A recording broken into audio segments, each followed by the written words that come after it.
All right, welcome everybody to part 2 of our Fall Provider Learning Series.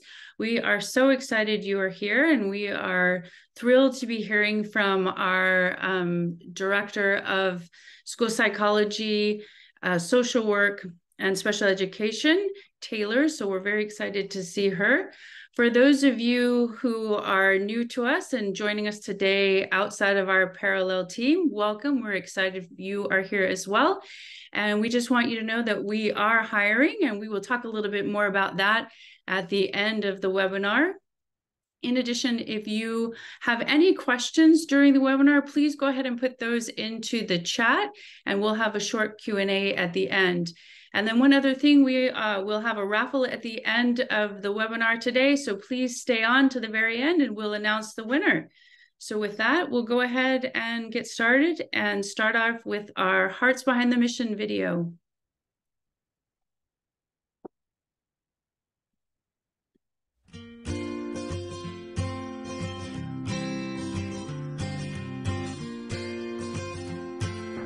Hi everyone, I'm Diana, CEO and founder here at Parallel. I'm so excited to welcome you to the Parallel team.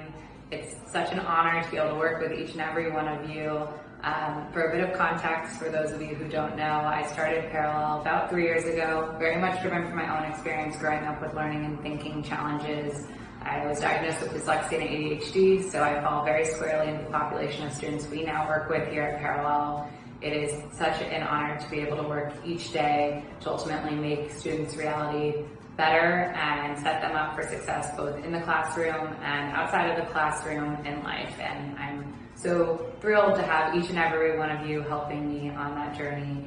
And I hope everyone feels very good about all the work that they're doing here at Parallel, and I look forward to working with you. Hey, I'm Johnny Curl, Director of People Ops at Parallel Learning. I first joined Parallel because I've seen what lacking access or even simply awareness of resources available to those with learning differences can do to those that I love and even to myself personally. I want to make sure that every child has all doors open to them wherever possible. So at Parallel, we're seeking to gather the best provider community the world has to offer who can champion student success. Our community of providers, full of experts in their field, are just as passionate about the care and success of these students as I am, and I love being part of that. Hi, my name is Michelle Feldman, and I'm the Director of Provider Education here at Parallel. And I just wanted to take a minute and share a little bit about me and what brought me here to Parallel. So I spent about 15 years working in education with the County Superintendent of Schools, and then in 2020 left traditional education and went to work for a startup, at a remote startup. And what I found is that in education, things typically move really slow. Changes don't happen really quickly. And then moving into a startup, things were so fast and moved so quickly. And sometimes there wasn't a lot of thoughtfulness in decision making. And so I was really struggling finding the balance of those two worlds. And I found that balance here at Parallel. Hello. I'm Taylor Bealey, Director of School Psychology and Behavioral Mental Health Services here at Parallel. While you've been enjoying a much-deserved summer break, we've been working behind the scenes to welcome you and your students back for a great school year. I came to Parallel because as a school psychologist and parent of children with learning differences, it's very important to me that we celebrate the unique strengths of each student and that we ensure access to support for all students. I'm honored to be part of a team that is making such a tangible impact on students both in and outside of the classroom.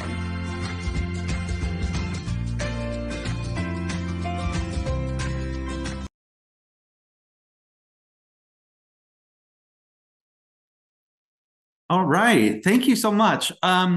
My name is Dr. Jordan Wright. I am the Chief Clinical Officer here at Parallel, and I am extremely proud and privileged to be able to introduce Taylor to you. For those of you who know her, you already know how awesome she is. For those of you who don't know her, you're about to find out. You just heard a little from her, but you're about to hear a lot more. You can see here that she is a school psychologist. She has a wealth of history and experience working within schools across a lot of different school populations. What is not listed here is not only is she experienced and smart, she is extremely wise when it comes to working with schools and working with kiddos. And you're about to hear some of that wisdom shared with you tonight. And I'm excited to hear this. I hope you're excited to hear this, because you're about to learn a lot with Taylor, like I do every day. And I am very, very proud to work with her. So without any further ado, here is Taylor Veely.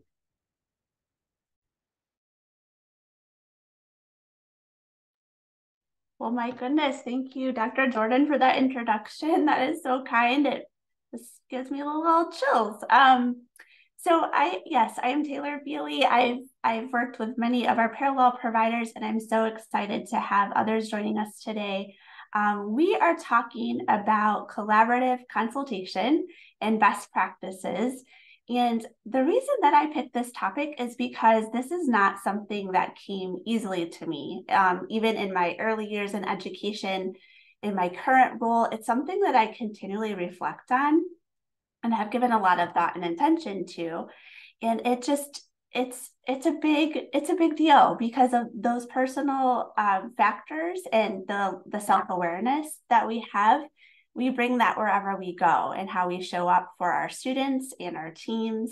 And so we're going to talk a little bit more about how you can show up with the most empathy and the most authentic self that you can, and how to make that work when faced with particular challenges in kind of high stakes situations, as we often are in the school system.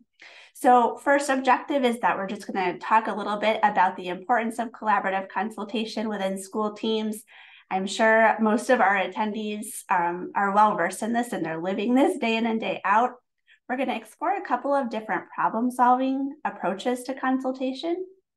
And then we're going to go through what the research has guided us in terms of what are some specific challenges within the consult and consultee relationship, and then how can we address them? And this is where I'm going to try to bring some stories and some examples that I've encountered myself or heard from my teammates over the years.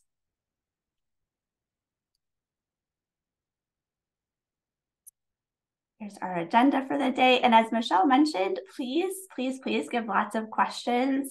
That really helps to turn this into a meaningful conversation, and we welcome that. And you'll have to bear with me. I'm manning the slides and I'm clicking all the buttons. And so there's a lot here that I'm figuring out as we go. So what is consultation? We know that there's lots of different models and approaches to problem solving. And it's inherent in all aspects of service delivery for students and families. So it's something that we unite around as service providers, whether you're a teacher, an administrator, a school psychologist, an SLP, an OT. Inherent in these roles outside of our service provision to students is this need to work with individuals, families, groups, and systems. And what I've come to realize over time is that we're really kind of change agents, because what we're doing is building a very systematic and comprehensive process with our teams. And we're all leaders on those teams, whether we identify that way or not. But we're really trying to build something that is a sustainable system of support, not only for that individual student, for that team or within that school, and even outside of the school, because what we do in our school buildings directly impacts what happens in our communities.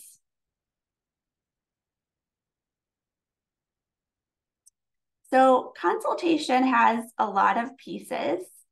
We have goal setting and teaming. We have multidisciplinary teams, we have interdisciplinary teams, and we have transdisciplinary teams. And these definitions of consultation, they're all familiar to us. But when I was putting this content together, what I was actually doing is going to each of our governing bodies. So whether that was NASP or ASHA or the National Education Association, and looking to see in the different views of all of the stakeholders at a table around that conference room table at a school building, how do we all view consultation, and are we viewing it the same way? So this tells us that there's a lot of different ways of teaming always around a certain goal, and really for the purpose of problem solving. So we know that students have complex needs that exist within an ecosystem of a larger community. And at Parallel, we talk a lot about this ecosystem because we realize that students are essentially surrounded by all of these other complex factors. And so as a consultant in a school building, regardless of your role, you're working to create opportunities for educators or other service providers to share positive interactions with families and students. And through that partnership, we can really create an equitable system of support for students. So going back to this idea of consultants as agents of change or superheroes, we are really building a space where we can celebrate the diversity of a family, the diversity of a community, and we can really embed those inclusive practices and those that cultural sensitivity into the work that we're doing. And a lot of times this looks like us needing to be a bridge between potentially a relationship with a school and a family that has, is in need of repair, and it's been a challenge. So we know that our first priority as a consultant is typically our students and families, and we're working toward those positive outcomes. We know that we partner directly with educators who are, I would say, probably within the school day and within the greater school building or system. They're our primary stakeholders because they have the direct influence on that student day in, day out. And we know that can include special education teachers, counselors. And then we have this formal problem-solving process as members of an IEP team. And many of us in our roles also consult directly with administrators, coordinators, individuals that are faced with making decisions not only for a specific student, but for all of the students, and are relying on us to help identify and implement those multi-tiered systems of supports within schools.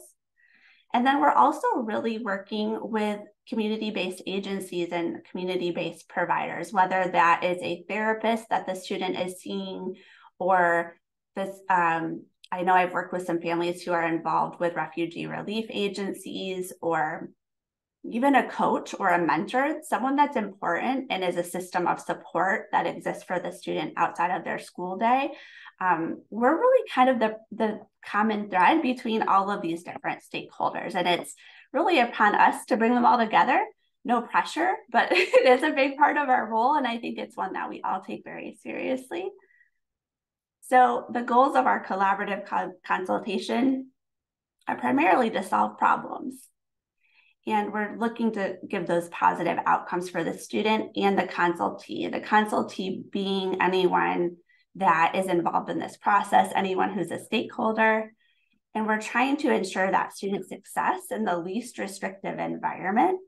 And for those of you that don't work directly in special education as much, that means the environment where the student has the supports they need to regularly attain success, without removing them from the general education curriculum, or without limiting their access to peers or experiences that their typically developing peers might have.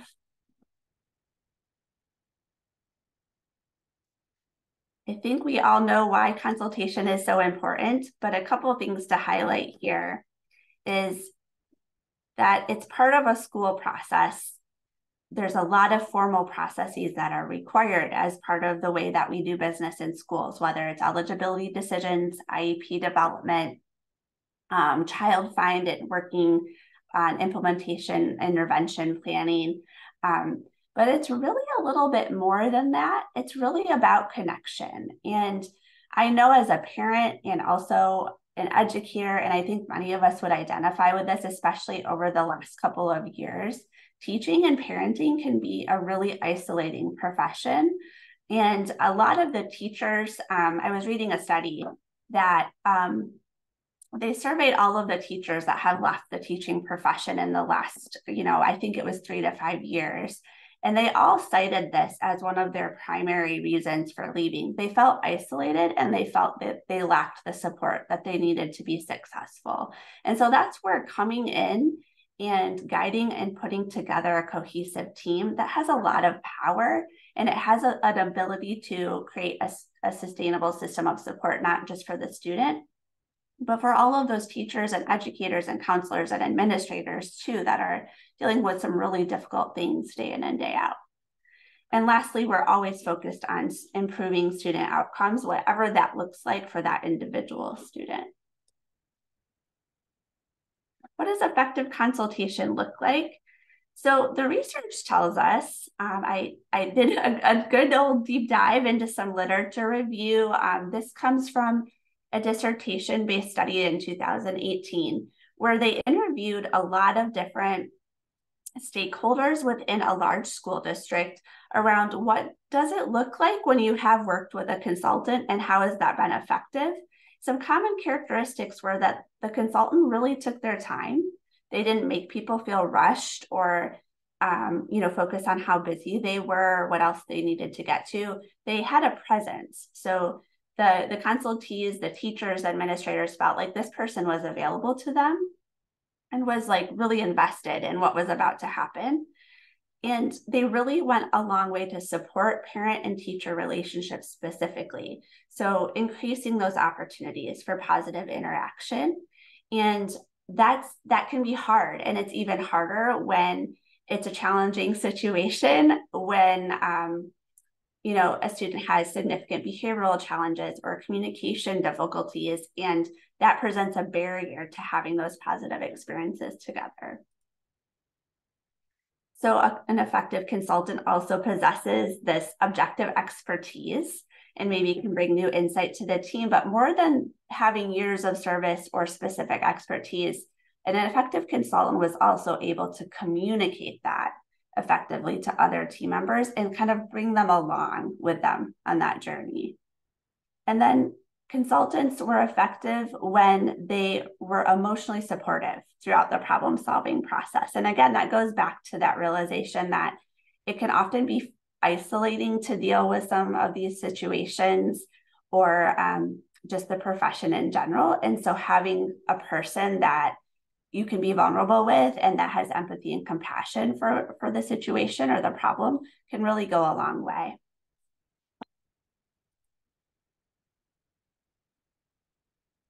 So a couple other things about what effective consultation can look like. And I'm going to use collaboration and consultation kind of interchangeably because what I'm really talking about is a model of collaboration, not an expert passing their wisdom onto a passive consultee, but really that collaborative relationship. So effective consultation looks like presence over perfection. So authenticity cannot be underestimated. And that means practicing active listening and creating a persona. And a persona is a presence. So how do you make people feel when they're around you in those interactions, whether big or small? And so I looked to some different leaders and thought leaders in our field that are doing this well, especially in a virtual setting. It can be a little bit harder to have that presence.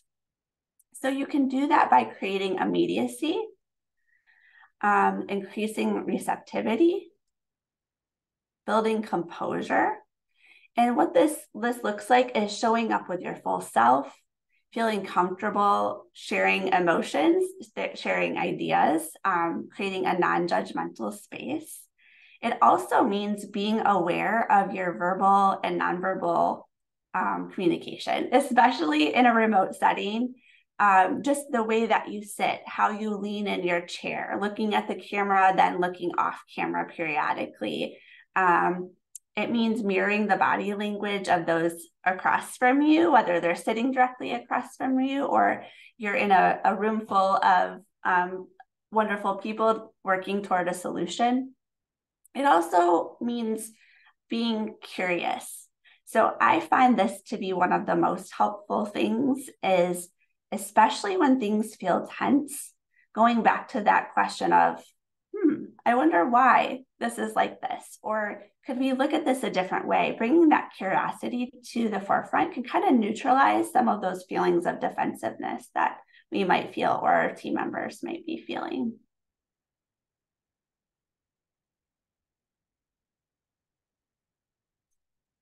So problem-solving based consultation. And this I'm really excited to share.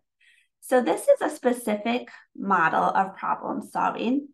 This comes from Grand Valley University here in Michigan, the Grand Rapids area. And it comes from a project that they started that actually was focused, if I'm remembering back correctly, it was focused on providing peer-to-peer support with students with autism. But they found that there was a lot of teaming that was needed to really support complex challenges that the students were experiencing. And so they developed a specific problem-solving process. Now, if you Google approaches to problem solving, so many different approaches or models or frameworks will pop up. What is important, though, is that the research tells us that schools in general have not identified a specific approach to problem solving. And so how awesome would it be that you could come into a difficult situation and give the team some space and some steps and structure to follow to kind of get to those outcomes that everybody is there for. So there are a couple of different steps within this. So one is just the general problem identification. So I'm going to illustrate this with a real life example. So I have a lot of chickens. This is weird. I've become known as the chicken lady, but it's become a new hobby of mine. So I had 9 chickens, and in the last couple of weeks, I am now down to 7 chickens. So we have a problem. The chickens are disappearing out of the hen house, and we're not sure why. So my kids and I gathered around this. All we found were feathers. Okay, so we have the problem. The problem is the chickens are going missing, but we didn't actually have enough information to figure out how to even brainstorm how to solve this. So we move into problem specification. And this is a great place for your expertise to shine, because what you can do is really encourage the team in data collection. So this is where you bring in all of those different variables, observations, interview information. If we have specific academic or behavioral data, social histories, talking to the student and getting their perception of the problem. So we put all of this together before we even get to solutioning. And this is a tough thing, because when teams get together, they either want to do one of two things. They want to admire the problem because they want to feel validated because it's been rough, or they want to move directly into solutioning. So what your role here as a consultant is going to be is to really force them to stick in this uncomfortable gray space of problem specification. So we've got these missing chickens. We decide we need more data. We put out a camera outside of the run in the coop. We put a camera inside the chicken coop. We stage an observer over the course of a weekend that is watching the coop and watching the yard at different times. And we gather this information, and lo and behold, we have a fox. Okay, so we have this fox, it's getting into the run and it's eating our chickens. So now we're ready to brainstorm.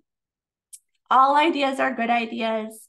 We don't really think about roles or accountability at this stage. What we think about is just getting as many ideas on the board to see what's going to stick. And then after we've got all of our ideas exhausted, we come back together and we cluster and prioritize those ideas. Okay, so at my house, my kids were very excited to participate in this brainstorm. There was talk of a stakeout. There was talk of, are we going to trap the fox? Let me design a trap. There was talk of, do we have to find a permanent ending for the fox? So then we look at implementation variables and we look at the resources. We look at the strengths of the team and how to leverage those things. And we begin to assign out responsibilities.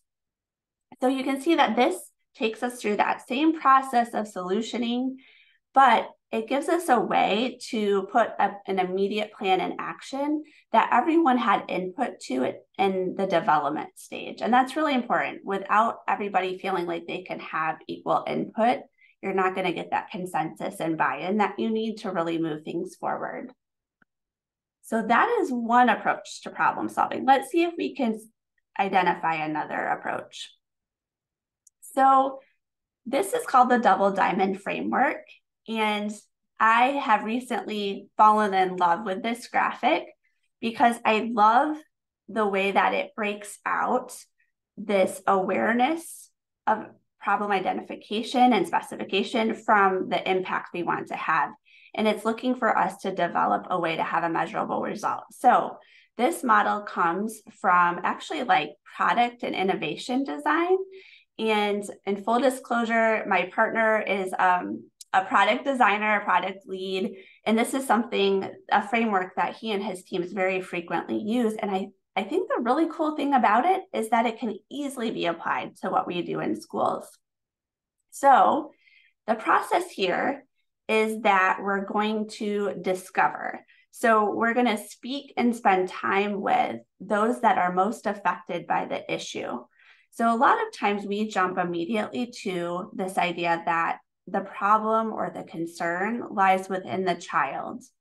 And sometimes that's not the case. And it might just be the child reacting to other factors. And so what we want to do during that discovery stage, I think it's so amazing, is that we get to listen to all of the individual stories about the problem, all the stakeholder stories. So what this might look like is, let's say you have a child who has been physically aggressive and they also struggle with communication. So a lot of individuals might make an assumption that this child is unable to control their impulse to hit when they're upset, or they're unable to control their anger or regulate that emotion. However, if we talk about the problem, maybe we interview the parent, maybe we interview the grandma who watches the child after school every day. Maybe we talk to the child's soccer coach. Maybe we look at the data that the teachers collected and their observations over time and when this behavior starts to occur. And now we have a lot of information and we begin to piece together a story. And that allows us to separate ourselves from the problem and come to the table with empathy, because now we've connected with everyone that the problem is most affecting. Especially important to do this with the student if they're able to. So maybe in our example, we identify that the problem, the behavior that we observe, is actually the aggressive behavior. But our definition of the problem is changing. We're learning, while the student doesn't have the communication skills when they are frustrated, when they're tired, they're not able to tell us what they need. And when they can't tell us what they need, they hit. So that really changed the story from this child has a problem with aggression to this child is struggling to communicate what they need. And we can all agree we want to help a child get what they need. So then we move through that discovery phase and we start to think about that measurable result. What would this look like if this problem got better? If we could give a magic wand approach and wish for anything, what would this look like? Then we start to try on different solutions. And this allows some space for exactly that, trying to see what works. And whenever we see some success, working to do more of that thing. So that gives us a way to develop different answers from different people and incorporate that into solutions that we can test out on a small scale, and we can change course at any time. So now, instead of becoming really stuck and mirrored down in the problem, we've given ourselves steps, we've gathered consensus and buy-in, we've told a complex and nuanced story, and then we have the ability to change course whenever we need to if we see that something isn't working. We don't have to wait until that student or that teacher experiences yet another bad day at school. We can change course and we can be there to support one another. So I did find an example of how this might look. So I don't know if anybody's seen this before, but the New York Times has a student platform where they post these really crazy pictures. And every one of these pictures you look at and you're like, what the heck is going on? So my kids and I, over COVID, I homeschooled and I had my 3 kids at home. And we would often use this as a way to kind of explore critical thinking skills. So you look at this picture and it's amazing because anybody that looks at the picture, they're going to come to a different conclusion about what's happening. And that really does illustrate the double diamond framework, because we can learn and take value in that every single person is going to have a different story about what's happening. And we have to take that whole story into account. So what I've done is I've taken one of these New York Times pictures. I think it was originally posted in December of 2017. It's called What's Going On? And I've broken it into little pieces. So if we're only looking at the view that we can see in front of us, and we're only looking at each tiny piece, this might be what we see. So I'm seeing this woman, and it looks like she's working with her hands. I can't tell if she's writing or what she's doing. It also looks to be that she may be outside because it looks cold. She's really, dressed up in warm clothing. She seems focused on what she's doing. So let's take another part of the puzzle. And here we have appears to be a deer, maybe on a leash. I'm not sure. Also outside, it's really furry looking deer. So it must be kind of living in a climate where they experience winter. Still not sure how these two things are connected, but be thinking about a student in your head where you sat down for maybe a student support team meeting or maybe an eligibility meeting, and each person is going around the table sharing their perspective of the student. All right, so here's another view, a closer view of this picture. So now we're starting to get some more information. So I can tell that this woman is knitting. Looks like she's counting her stitches. I also see now that I believe what I'm looking at is the deer's chest. And I'm now starting to have a lot of questions. Like, why are these individuals together? What's happening? What's going on? So I'm feeling like I need more information. And now we can see the whole picture. So here we see the deer and the women are together. They're in very close proximity.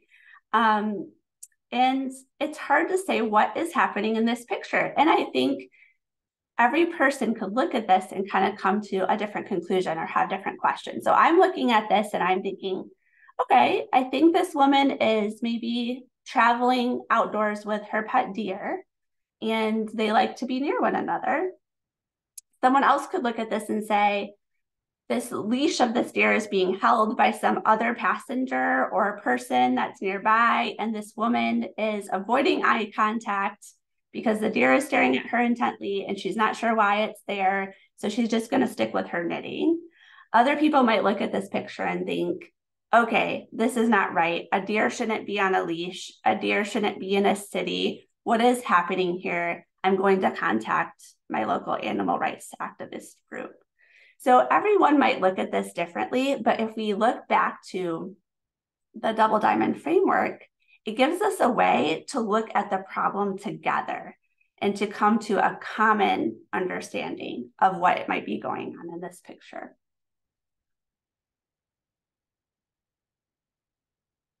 All right, so thinking about these different frameworks, thinking about what makes an effective consultant, thinking about your own role and the part that you play in leading your teams, we're going to talk a little bit about some common attributes of people that you may be consulting with. So individuals you could be supporting. And this could include parents, teachers, administrators, other service providers. But we know from the research that there are 4 kind of buckets of gap. So whether it's lacking a skill, knowledge, competence, or objectivity. So we're going to talk about each one of these a little bit more. So sometimes there's a problem, especially when it comes to implementing the solution, because the individual you're working with lacks the knowledge to carry out what they need to do, or lacks the knowledge about how to approach the problem, or lacks the knowledge that would help them to understand the problem better. So that's kind of an easier one to solve, because usually you can bring information, you can teach, you can work together. Sometimes the consultee lacks the skills. So they generally know what to do, but they just kind of struggle to do it. So your role as a consultant might look like identifying where they're struggling and how you might give them some support or scaffold those areas to help them gain those skills. Sometimes it's just confidence, especially in the way that our school cultures have become.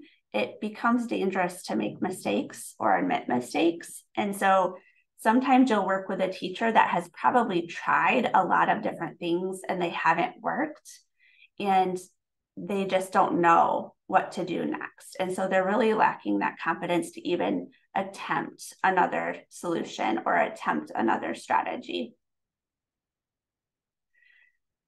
Sometimes it's objectivity. So this is actually kind of, the research has identified this as the most common bucket that we might have as a way to understand our consultees or our stakeholders that we're working to support. So this assumes that the consultee does have the knowledge, skills, and confidence, but there's something else getting in the way. It could be their perception of the student. It could be this perception that it doesn't matter what we'll do here at school, because when they go home, X, Y, and Z is going to happen, and their parents don't follow through. It could be that there's something else totally unrelated getting in the way of this individual's ability to move forward with the solution or with the student, whatever the case might be. So going back to our problem-solving models gives us a framework to say, okay, how can we reframe? How can we use data? How can we reassess?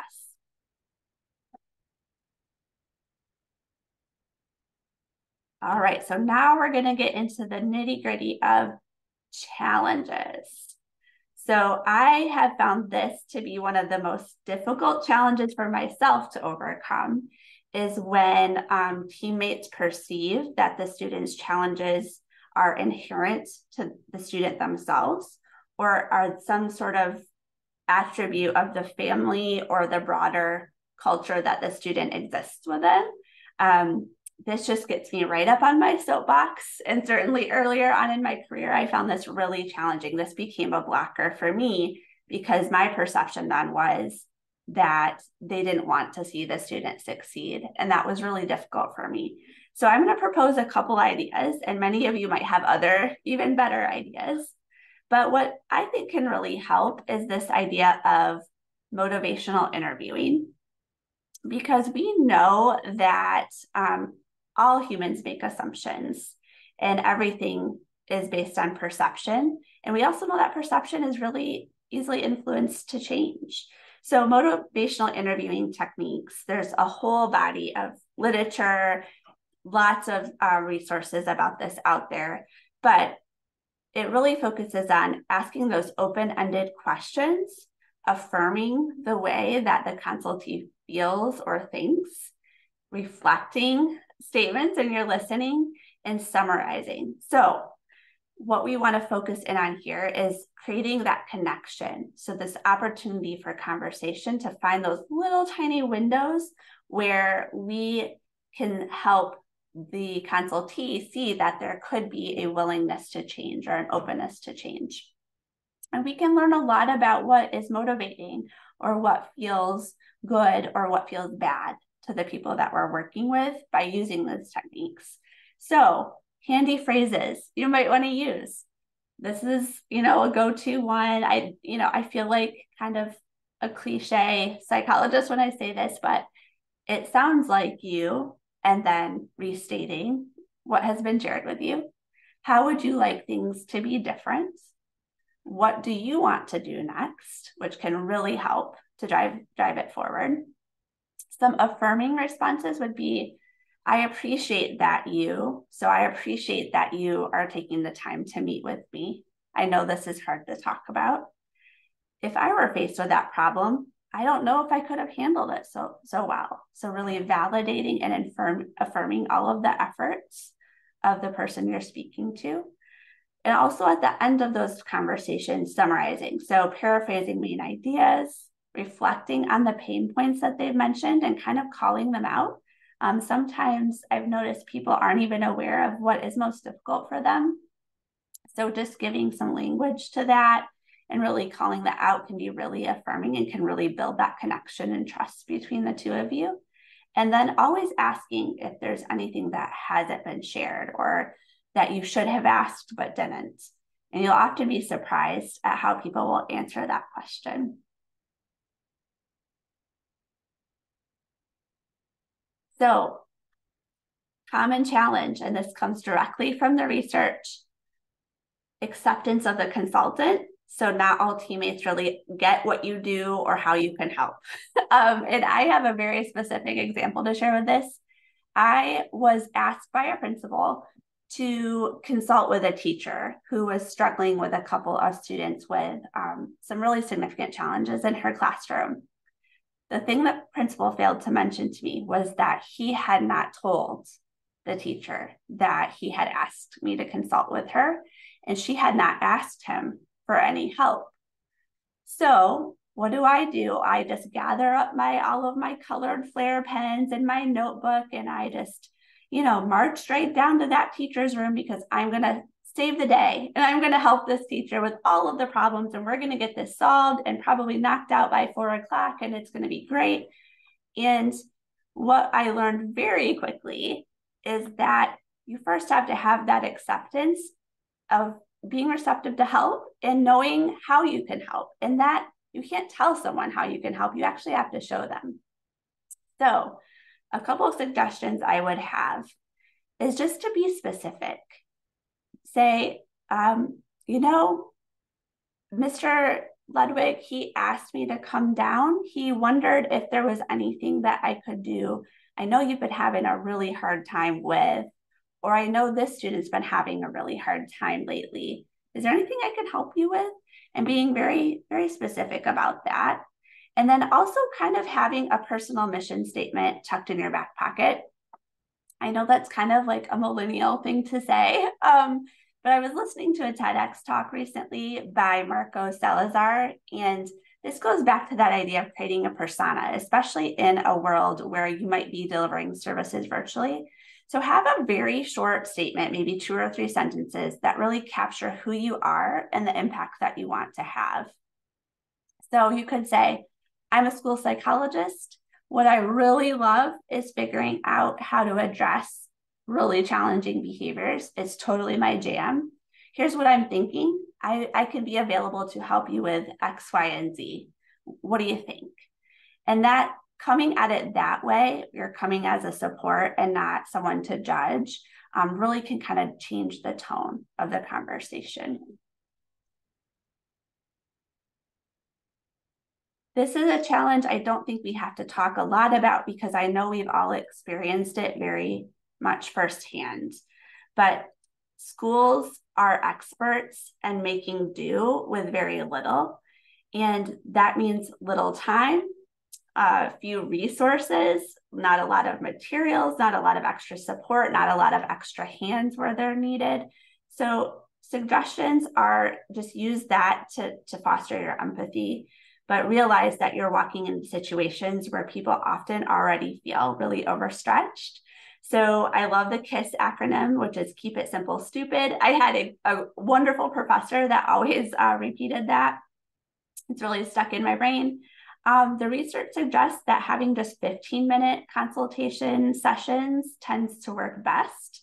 So really think about that. So think about these team meetings that go for hours and how much can actually be accomplished with that. And would it be better to just have a really meaningful short time for a connection? Always provide a meeting summary so that it will help everybody kind of reflect and keep on the same page about what happened, especially as people are kind of moving in different directions throughout the school day. It's good for them to have that to go back to later on and kind of think about it. And then picture a braid. and think about the ways that you can braid solutions or interventions or strategies into what teachers, administrators, counselors, everybody are already doing. So if a teacher's already taking data on students, is there something that you could just add as a little add-on as opposed to proposing a whole other process or project that she then has to be on top of? So what can come off the plate to be added and braided into what is already happening and going well? So just kind of keeping that as a mindset. Here's another big one. So it's not always clear to our consultees, our stakeholders, how we can benefit. So we're not seeing the progress in the time that we would want for the student, or the family hasn't experienced the relief that they expected to receive. And my advice here would be use the data and have a plan of how you will know if it's working before you start giving it a try. Oftentimes I'll hear things like, I tried it, it didn't work. I think that's one that we've probably all heard. So what we can do to address this is, let me help you do this. Let's figure this out together. And let's make sure we have a way to tell ahead of time if our solution or idea is working. And then we really, just like with our students, we want to set the stakeholder, whether it's a teacher or a parent, we want to set them up with some really small wins that are going to happen very often, especially at first, because what we're looking for is that momentum and that buy-in, and then that ability then to kind of build on what's working and get rid of what doesn't.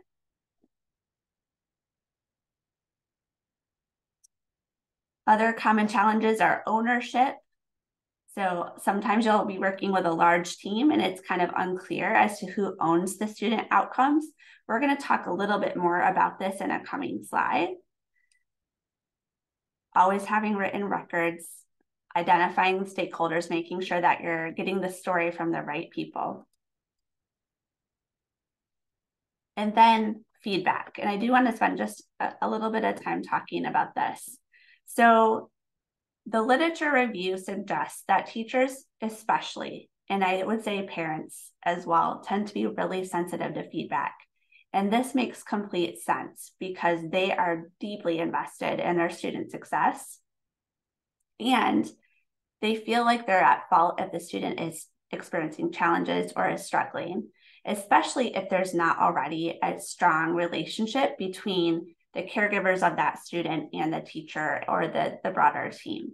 Teachers are also held accountable for student progress in ways that they probably not ever had before. And they're faced with extreme pressure from parents, administrators, and even the community as a whole. So just like we do with our students, feedback should be specific, timely, acknowledge progress, and always include a next step.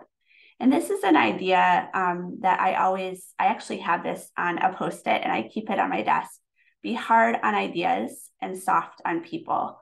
So it's okay to be curious and ask lots of questions about others' ideas, but you always want to show that compassion and empathy for others to preserve that connection. Without that connection, it would be very difficult to get the outcomes that we're looking for. The other thing I would say here is, even before you begin to work together, really build in ways to assess on an ongoing basis. How's it going? How is this working? Is this too hard? Are we staying true to the intent of our solution, to our plan? Are we staying true to the norms that we established as a team? Kind of build in those feedback loops early because that can really go a long way and give you the information you need to be a good, sturdy leader for your team. I'll add here too, check in regularly with all of your teammates, not just about the problems. So not just, those transactional interactions, but just like, hey, how's it going? How was your week? Late night last night. I know you had parent-teacher conferences. Really show that you understand where they're coming from and that you care about them.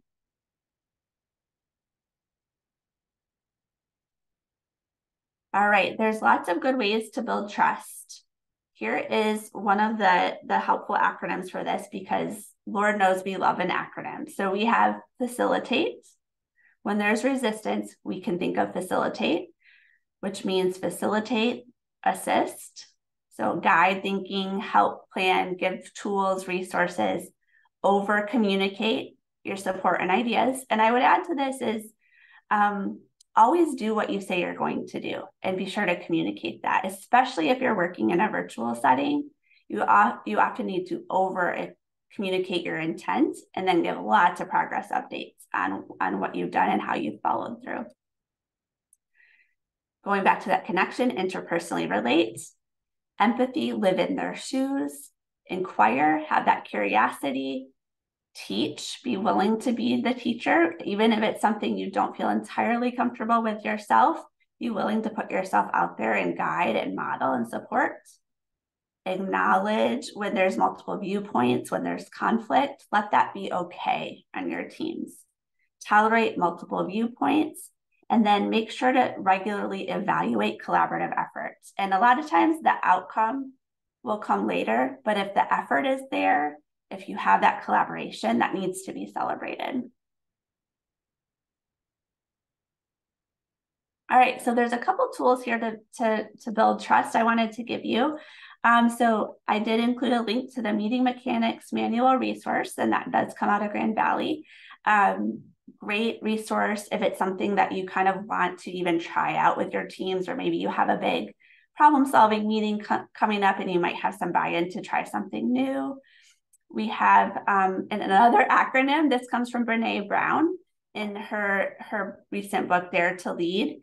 And this gives us a way to make sure before we all leave that table in the conference room in the front office, who owns the task? Do they have the authority to be held accountable for this? Have we agreed on how they're set up for success in terms of, is it clear? Do they have the resources? Do they have the support that they need?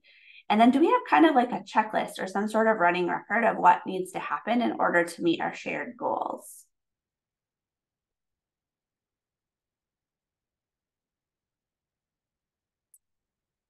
There's two things from Dr. Brene Brown's research that come into play here, and they can really make or break trust, and that is having hard conversations. In general, we know that we don't like to have hard conversations, and sometimes people will go a long way to avoid that. It's also very difficult to give and receive feedback in a way that moves people and processes forward. And this comes from her book, Daring Greatly, where she conducted research asking people, what were the challenges to connection? What were the challenges to building trust? And it really came down to those difficult moments and these two things. So I'd like to, before we kind of wrap up for today, give us a way to think about this and think in a reflective way about ourselves. So if you go to the Dare to Lead website by Dr. Brene Brown, there's a very helpful self-assessment there. And it's an assessment of the 7 elements of trust. And what it does is when you answer all of the questions, it shows you the areas where you might want to give more thought, intention, or practice to. And this really is a practice. It's not something that you ever just are like fully fantastic at it and you're never going to experience another difficult conflict or situation again. So I think this is especially true when some of us are coming in that consultant role to an already established team, and we're really trying to build that trust pretty quickly. So firstly, have boundaries. Be clear about what you're willing to do and what's not okay. Reliability. Do what you say you're going to do. And one thing that always comes to me, another professor, Dr. Sandy Ward, she always said, under promise and over deliver. So really set yourself up to deliver what you actually can. And if you're able to exceed that, great. But the most important thing is you do what you said you're going to do. Accountability, especially in a virtual environment, definitely have a way to show your progress toward the things that you've said that you'll support. Stay on top of your documentation the way it's required. And then think about how you can provide visibility into what you are doing. If you make a mistake, just own it, apologize. The vault is an interesting one. So think carefully about how you share confidences, how you share student information, the words that you use to describe your teammates or your students or your families. Integrity. non-judgment, operating from a place of compassion for yourself and others. And then lastly, generosity. And really this means extending the most generous interpretation to others' intentions, words, and actions. And just having that mindset shift, wow, that can be a game changer. It can really take out some of that negativity or defensiveness that we might encounter when we experience resistance in consultation with others. All right, so we are on to the question and answer session. My teammate Shauna is joining us. Shauna Beyer, she is here and she's going to help throw out some questions. Thank you so much, Shauna. You're welcome. Thank you, Taylor, for such, an incredible presentation, tons of resources. A lot of the questions I think have been answered throughout, and we have, just a little bit of time left. So one question stands out in particular, and the question is, how do you stay non-judgmental and no idea is a bad idea when you feel confident a good solution to a team problem? Gosh, that's a really good question. Yeah. So Shauna, also you can weigh in because Shauna is an expert collaborator. I've seen it in action many times. I think the idea is that you might have a desired solution in mind.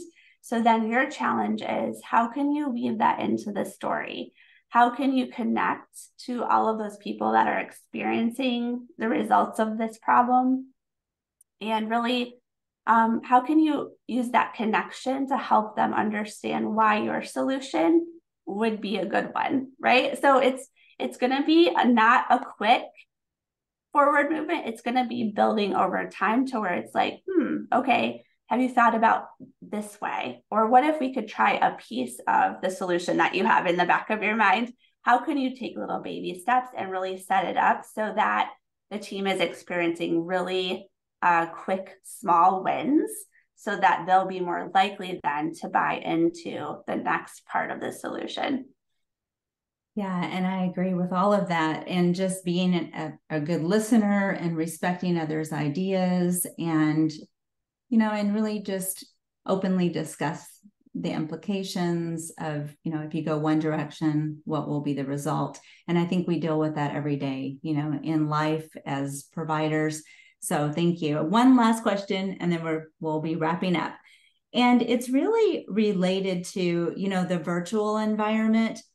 Consulting and gaining teacher feedback is often difficult to capture in a virtual environment. Do you have suggestions to improve this, especially when you're trying to earn trust and just communicate about a particular student? Yeah, I actually hear this a lot from my colleagues, and Shauna and I have actually discussed this, and she hears it a lot too. It can be really tough, especially if people haven't really bought into your role, working with them virtually. So that might be the first step I would suggest, would be like educating them about what you can offer, how you can be a support to them. And then I really love to just pop like a standing meeting, whether that's like a 15-minute phone call at some point. Teachers, especially, and even, parents, there are very just small windows of time. But if you could kind of have it be like a standing meeting, it builds in a consistent way to check in. The other thing is I've used some tech tools like Google Forms and different polling tools and things like that. If I just am looking for like specific information or feedback from teachers, I found they're much more likely to complete a quick Google form than they are to answer like a lengthy email. Or I don't know, Shauna, have you had any success with any of those?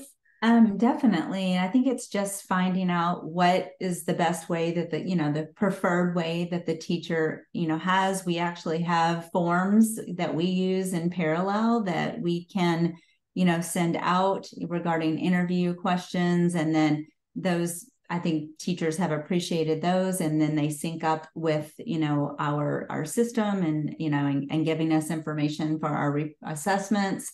Mm-hmm. So, it's just really figuring out what works best for the teacher. Mm-hmm. But yeah, I agree. I think that's all we have time for, but definitely Taylor's contact is here on the screen. Reach out if you have further questions. We'll pass it over back to Michelle. Thank you, everybody. Great, thank you so much. And Taylor, thank you for the amazing presentation. Taylor, there we go. I was going to ask you to push it through a slide. Just as we wrap up, again, we want to thank all of you for joining, our current parallel providers, as well as any of you out there who are not parallel providers, but wanted to stop by and check out what we have going on. We also want to let you know that we are hiring. We are hiring SLPs, school psychologists, specialized educators, and school social workers. So if you have an interest in finding out more about Parallel and how we're hiring and what we're hiring, please reach out to hiring@parallellearning.com and we can get you connected with some of our recruiters. The next slide, please.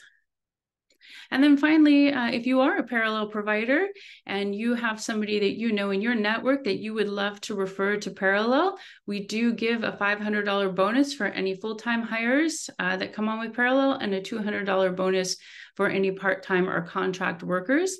Here are some of the states listed that we are currently open for and actively recruiting for providers for both speech and language pathologists and school psychologists. So if you have somebody you want to refer, please let them know. And then finally, last but not least, our raffle winner today for attending our webinar is Marlene Buttons, and she will win a $100 Amazon gift card. So we will reach out to you, Marlene, and let you know how you can access that. And so once again, we want to thank everybody for joining us. And we look forward to seeing you part 3, where Shauna Beyer and Roxana Patterson, both SLPs, will be talking about mindfulness. So that's Thursday, November 30th, same time, 6:30 p.m. Eastern time. So we look forward to seeing you there. We hope that everybody has a beautiful evening, and thanks again for joining us.